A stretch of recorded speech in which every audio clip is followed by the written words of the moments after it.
형제들아, 내가 너희를 권하노니 너희가 배운 교훈을 거슬러 분쟁을 일으키거나 거치게 하는 자들을 살피고 그들에게서 떠나라. 17절이 이렇게 시작이 되는데요.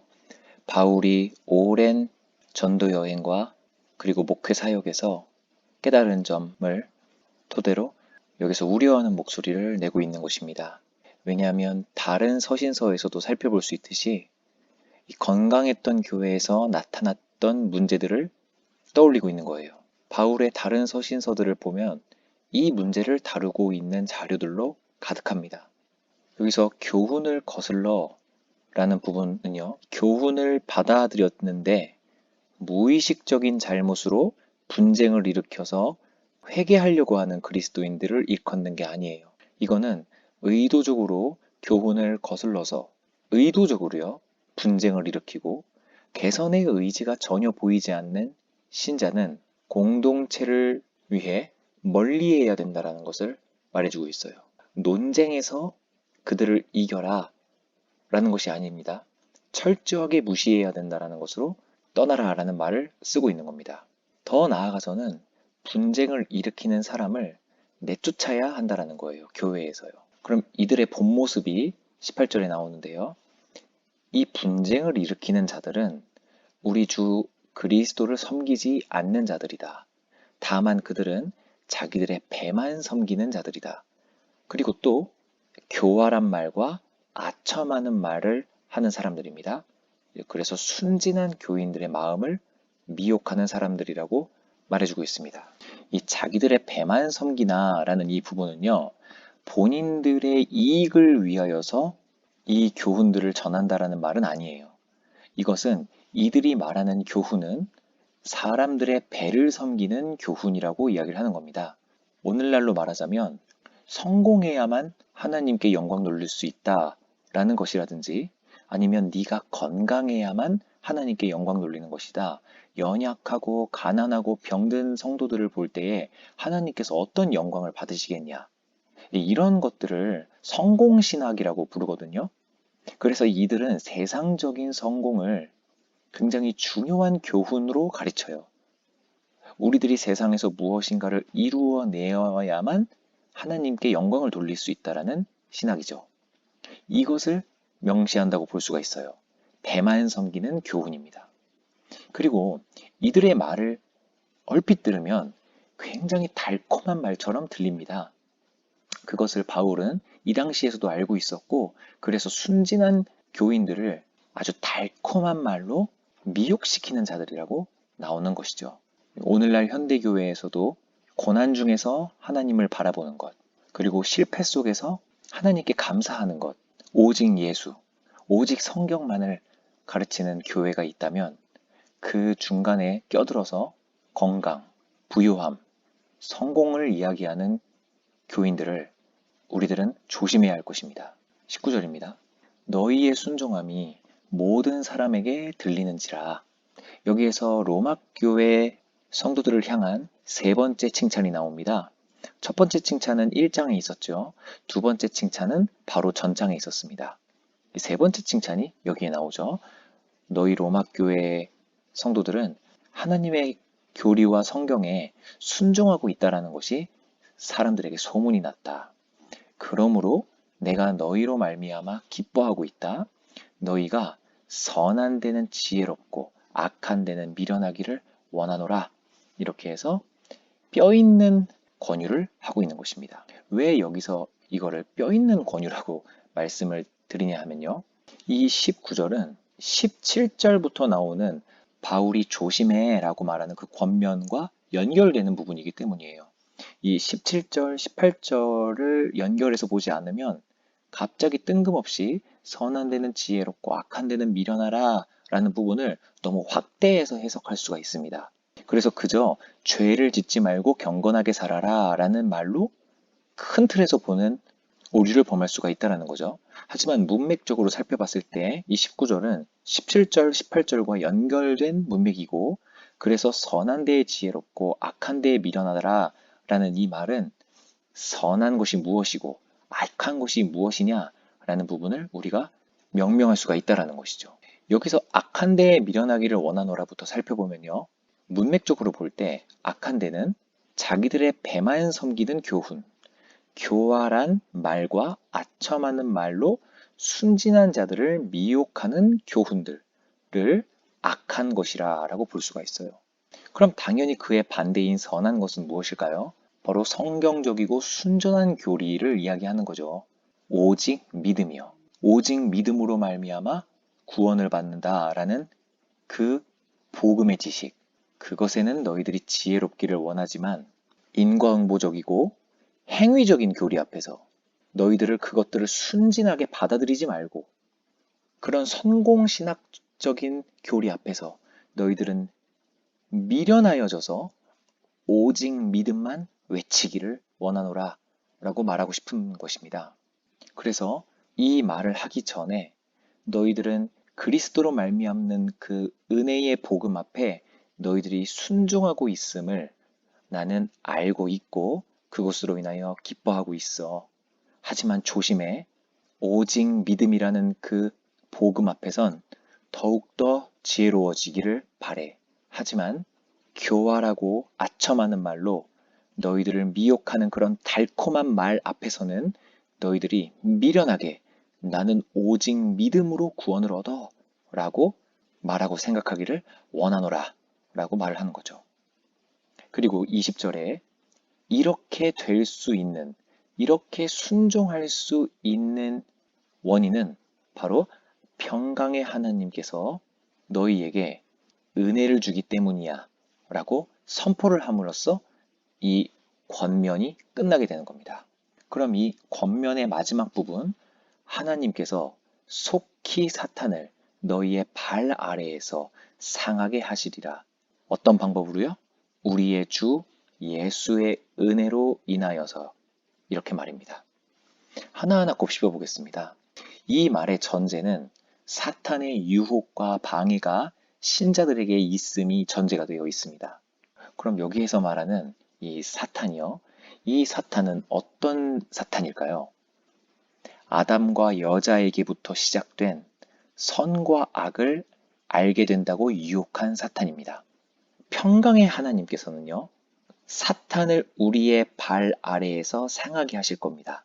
여기에서의 사탄은 아담과 여자에게 선과 악을 왜곡되게 깨닫게 해준 사탄이 되는 것이죠. 우리들은 선악과를 먹음으로써 무엇이 선이고 무엇이 악인지를 상실해버리게 되었어요. 하지만 평강의 하나님께서는 무엇이 선이고 무엇이 악인지를 다시 회복시키십니다. 이 부분이 선한 데에 지혜로워지고 악한 데에 미련하여지는 것을 의미하는 거죠.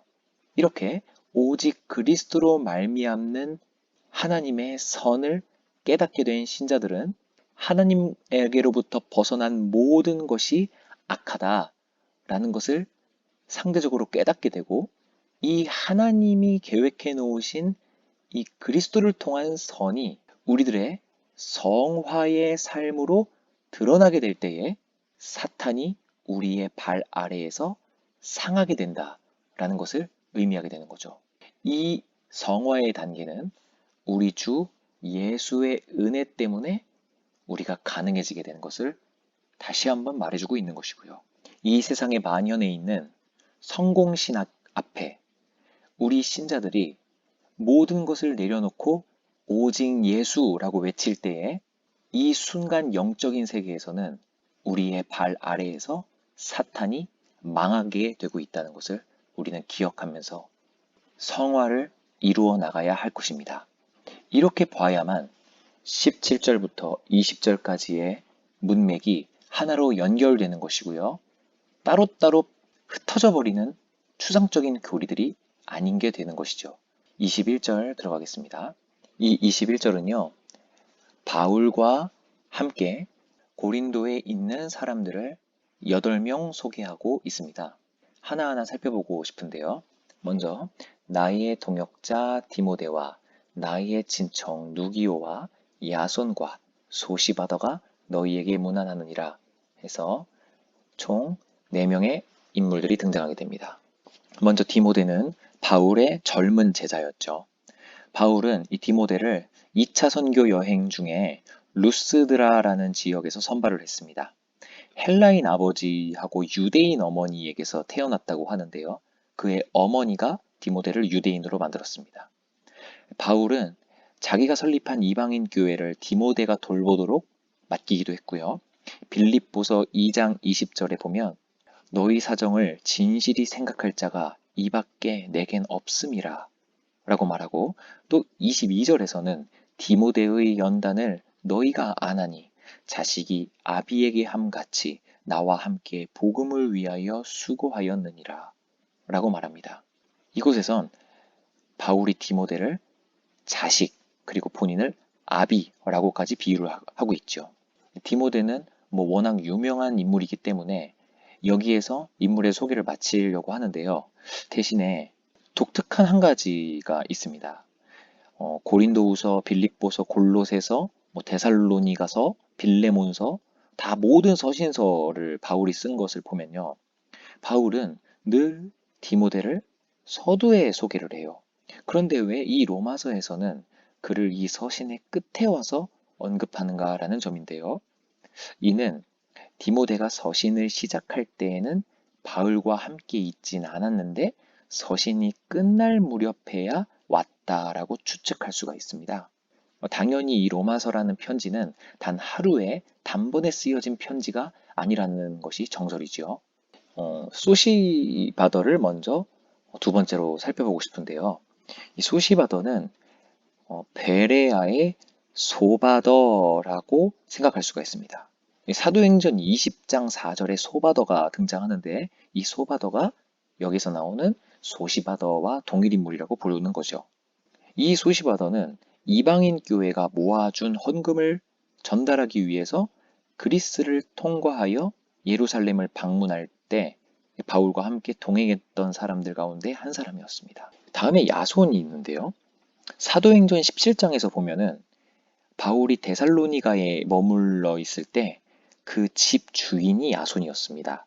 베레아와 데살로니가는 인접해 있거든요. 그래서 이들이 그 예루살렘으로 지금 떠나기 직전 아닙니까? 바울이요? 헌금을 전달해 주기 위해서. 그래서 이 예루살렘으로 가는 바울의 일행에 이 야손도 함께 참여했을 가능성이 있다는 거죠. 그 다음에 이제 누기오가 나오는데 나의 친척이라고 하는 거 보니 누기오는 유대인이었습니다. 과거에 이 누기오가 누가복음의 저자인 누가라고 한 교부도 있었는데요. 그러나 확실히 그는 아닙니다. 이름이 완전히 구별돼요. 근데 오히려 사도행전 13장 1절에 그 안디옥 교회 지도자들의 이름이 나오거든요. 그 중에 루기오라는 이름이 있습니다. 이 루기오가 이 누기오일 확률이 높다고 합니다. 자, 이 디모데, 누기오, 야손, 소시바더 이 네 명은요. 예루살렘으로 향한 여정을 위해서 고린도에 모여 있었던 대표단의 일원들이었다고 생각되어져요. 디모데는 방금 막 도착했고 누기오와 야손과 소시바더는 이미 와 있었다라고 우리는 그림을 상상할 수가 있죠. 이제 곧 배를 타고 예루살렘으로 향한 여정을 앞두고 있었을 겁니다. 바울이 이 로마서라는 편지를 서둘러 끝을 맺으면서 이 중요한 대표들의 문안 인사를 제일 먼저 불러주었다는 것은 굉장히 자연스러운 추측입니다. 그 다음 22절입니다. 이 편지를 기록하는 나, 갑자기 서술자가 등장을 합니다. 더디오도 여기서 다섯 번째 인물이 등장을 하죠. 주 안에서 너희에게 문안하노라. 네, 이를 통해서 바울의 이 로마서 편지의 서기라는 것을 우리는 살펴볼 수가 있습니다. 원래 바울이 편지를 쓸 때에는 서기를 항상 두었는데요. 편지 끝에 가서 항상 자기 손으로 자신의 문안 인사를 추가했었어요. 다른 복음서에 봐도요. 그리고 여기에서 살펴봐야 할 이 더디오의 이름이 있습니다. 이 더디오는요, 털셔스라는 영어 이름을 우리 한자로 번역해서 털셔스를 더디오라고 번역을 한 거거든요. 이 더디오는 사람의 이름이 아니라 고유명사입니다. 3등이라는 뜻이에요. 이 3등 하인이라는 뜻인데요. 낮은 신분의 노예를 뜻하는 거겠죠. 부유한 로마 가정에서는 이와 같이 하인들에게 첫 번째 1등 하인을 프리무스, 두 번째 2등 하인을 세쿤두스, 3등을 털셔스, 4등을 퀄터스, 5등 노예를 퀸투스라는 식으로 이름을 붙여주었거든요. 그 중에 3등 하인인 털셔스가 바로 한자말로 더디오가 되는 겁니다. 그 다음 23절이요. 나와 온 교회를 돌봐주는 가이오도 너희에게 문안하고 이성의 재무관 에라스도도 너희에게 문안한다 해서 6번, 7번 인물이 나오게 됩니다. 먼저 가이오요. 이 가이오가 바울이 현재 묵고 있는 집의 주인이에요. 가이오가 바울이 자기 집에 머물도록 했고, 그리고 온 교회를 대접할 만큼의 부유함과 적어도 4명의 노예를 거느리고 있었기 때문에 틀림없이 고린도에 살고 있었던 부유한 부자 로마인이었을 것이라고 추측을 할 수 있습니다. 또요, 보통 세례를 다른 사람에게 미루는 것이 바울의 관행인데, 이 가이오가 거의 확실하게 바울이 고린도전서 1장 14절에서 세례를 직접 주었다고 인정한 그 가이오였을 것임이 확실합니다. 그리고 가이오는 바울이 머물고 있는 집의 주인일 뿐만 아니라 온 교회를 대접하는 사람이었기 때문에 고린도 교회의 교인들이 이 저택에서 가정교회를 이루고 있었을 것이라고 추측해 볼 수가 있어요.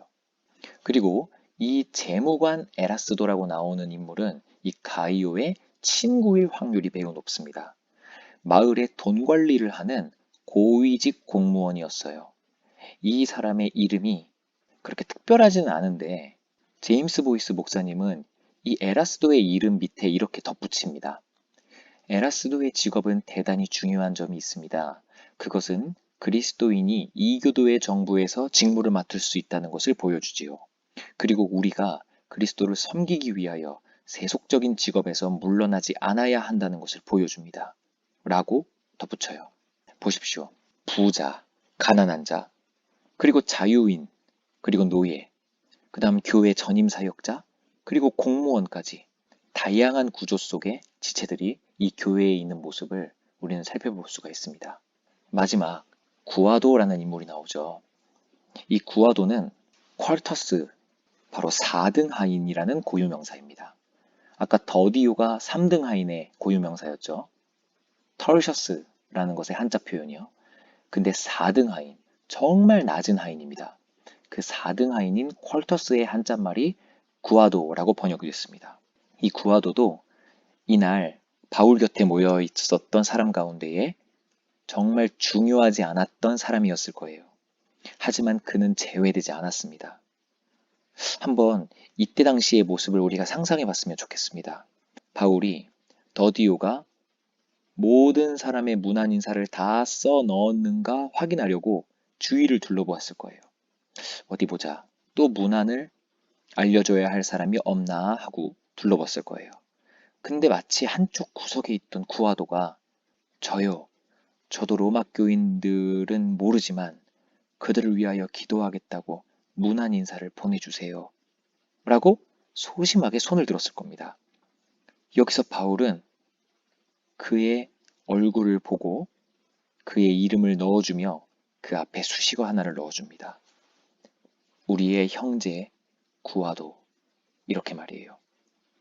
그리고 더디오도 그것을 그냥 받아 적었을 것입니다. 더 감격스러운 것은 원래 헬라어 본문에서 동사는 그 문장의 맨 앞에 위치하거든요. 바울은 실제로 이렇게 말했을 것입니다. 어순을요. 여러분에게 문안합니다.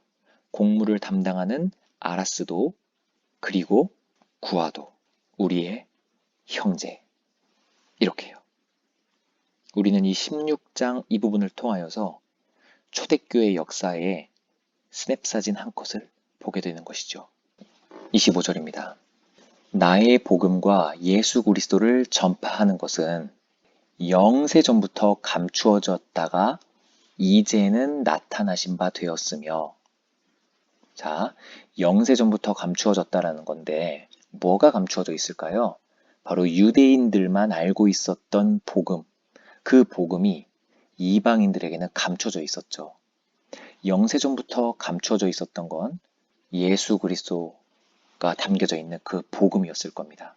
이방인들에게는 영세전부터 감추어져 있었던 것이라는 거예요. 하지만 이제는 때가 되었다는 겁니다. 바로 이방인의 때가 왔다는 거죠. 근데 이 이방인의 때는 즉흥적인 게 아니었다고 다시 한번 말합니다.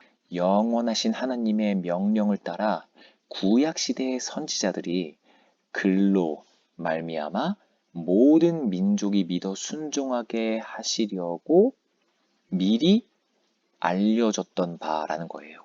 미리 예고가 되어 있었던 것이라는 겁니다. 영세전부터 예수 그리스도가 담겨져 있는 그 복음의 내용은 유대인들에게만 알려져 있었지만, 그리고 이방인들에게는 감춰져 있었지만, 이제는 계획하셨던 때가 되어 이방인들에게 이 복음이 전파될 때가 왔다는 거죠. 그리고 그것은 신비로움이라고 이야기하고요. 이 신비는 지난번에도 말씀드렸었던 비밀이라는 뜻입니다. 그 비밀이 구약시대에 명시되었던 그 계시를 따라 된 것이니 다시 한번 즉흥적으로 된 것이 아니라는 걸 말하고, 이 복음으로 너희를 능히 견고하게 하실 지혜로우신 하나님께 이렇게 연결됩니다. 여기서의 너희는 이제는 유대인이 아닌 모든 그리스도인을 의미하겠죠. 그리고 지혜로우신 하나님께 라는 부분을 통해 이 모든 민족에게 은혜를 베푸시는 하나님의 계획과 섭리가 다시 한번 바울에게 상기가 되었을 겁니다. 정말 하나님의 지혜는 놀랍구나. 그래서 하나님 앞에 지혜롭다라는 수식어가 붙었을 거고요. 그리고 예수 그리스도로 인하여 영광이 영원히 있을지어다. 이렇게 연결이 되죠. 역시 영광이라는 말을 살펴보자면 우리 그리스도인은 오직 모든 영광을 그리스도로 인하여 하나님께만 돌려야 할 것입니다. 우리 그리스도인의 영광은 나의 잘됨과 성공에 있는 것이 아닌 오직 예수 그리스도로 인한 영광일 것입니다. 그래서 그리스도인은 현재가 전부인 양, 존재하고 보이는 게 전부인 양 생각해서는 안 될 것입니다. 영원한 영광은 오직 하나님께 있습니다. 그리고 로마서의 기나긴 여정 가운데에 마지막 단어는 아멘으로 끝이 나게 되는데요. 이 아멘은 놀라울 만큼 풍부한 의미를 지니고 있는 말이에요. 이 말의 뜻은 참되고 확고하고 신실한 것을 언급하는 말이에요. 그리고 너무 신실하고 너무 믿을 수 있고 완전히 확실해서 사람이 의지할 만하거나 거기에 쌓아 올릴 수 있을 만할 때 이 아멘이라는 말이 사용이 되어져요. 여기에서 이사야 65장 16절에서는 하나님의 이름으로 사용이 되기까지 합니다. 근데 한글 개역 성경에서는 진리라고 번역이 되고 있거든요. 이사야 65장 16절에선 아멘의 하나님이라고 명명이 되어 있어요. 이것은 하나님께서는 그에게 의지하는 사람에게 확실하고 견고한 기초라고 말하게 되는 것이죠. 하나님은 우리의 완벽하게 믿을 만한 견고한 기초가 된다라는 뜻입니다. 전적으로 의지할 만한 대상이다 라는 뜻이 바로 아멘의 하나님이라는 뜻이죠. 그리고 신약에 와서 예수님께서도 그 말을 사용하십니다. 요한복음 3장 3절에서는 진실로 진실로 내게 이르노니 사람이 거듭나지 아니하면 하나님 나라를 볼 수 없느니라 라는 부분이 나오죠. 이 부분이 헬라어로는 아멘 아멘 내가 너희에게 말한다 라고 읽어요. 근데 이게 역본으로 진실로 진실로 내가 너희에게 이르노니 라고 번역이 된 것이에요. 이 복음서에서만도 2, 30회 정도 이 아멘이라는 말이 이와 같은 표현으로 나타나는데 역본에서는 모두 살펴보기가 어려워요. 그리고 하나님의 말씀 뒤에 이 말을 자주 사용합니다. 달리 말하자면 하나님께서 무엇을 말씀하실 때 아멘, 아멘이라고 시작하시거든요. 그 뜻은 내가 말하려는 것은 진리이다. 주목하고 명심하거라 라는 뜻이에요. 우리는 반복해서 그 말을 다 경청하고 난 다음에 아멘이라고 말을 하죠. 그것은 우리가 하나님의 선언에 예, 진정으로 믿습니다 라고 동의한다는 의미의 아멘이 되는 거예요. 하나님의 말씀이 진실하십니다. 절대 변함이 없으실 겁니다. 라고 다짐을 하는 되새김질이 되는 것이죠. 이것의 의미로 바울이 이 송영의 마지막에 아멘이라고 바울이 한 겁니다. 바울은 하나님의 말씀을 믿는다고 말하면서 하나님의 진리에 헌신을 다짐하고 있는 거죠. 여러분들도 그렇게 할 수 있으십니까? 여러분들도 바울이 기록한 이 로마서 서신에 아멘, 완전히 믿을만 합니다. 제가 이 믿음으로 헌신하겠습니다. 라고 덧붙일 수 있으십니까? 우리는 진정 그렇게 결심해야 할 것입니다. 이 세상에는 우리가 이해할 수 없는 것들이 많이 일어나고 있고 내가 이해하지 못하는 하나님의 방법도 많이 있지만 우리가 알게 되는 것을 우리는 믿어야 할 것입니다. 그리고 이 영원한 진리에 대한 그 하나님의 선언에 저는 진심으로 아멘이라고 말합니다. 기록된 바 의인은 없나니 하나도 없으며 아멘. 모든 사람이 죄를 범하였음에 하나님의 영광에 이르지 못하더니 아멘. 죄의 삭은 사망이요 하나님의 은사는 그리스도 예수 우리 주 안에 있는 영생이니라. 아멘.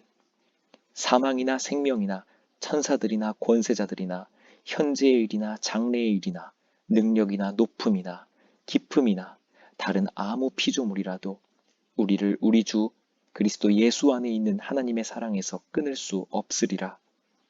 아멘. 모든 백성이 아멘하고 여호와를 찬양하였더라.